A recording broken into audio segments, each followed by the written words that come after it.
Hello students, welcome back to another worksheet practice session. In the previous part, we practiced personal pronouns and demonstrative pronouns. Today, we are moving ahead with reflexive pronouns and possessive pronoun. Let's quickly recall what reflexive pronouns are.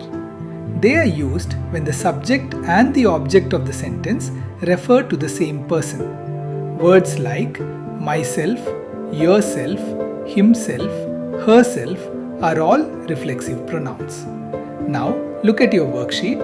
You need to fill in the blanks using the correct reflexive pronoun from the given list.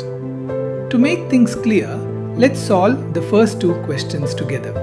Question number 1. I hurt blank while playing football. In this sentence, the subject is I. So we need a reflexive pronoun that matches I. The correct answer is myself.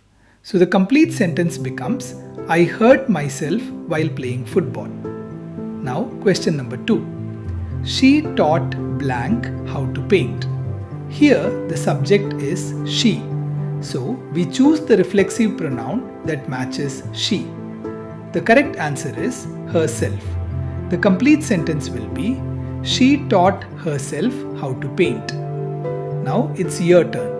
Pause the video here and try to solve the remaining questions on your own. Take your time and focus on choosing the correct pronoun. Don't just watch, give it a proper try first.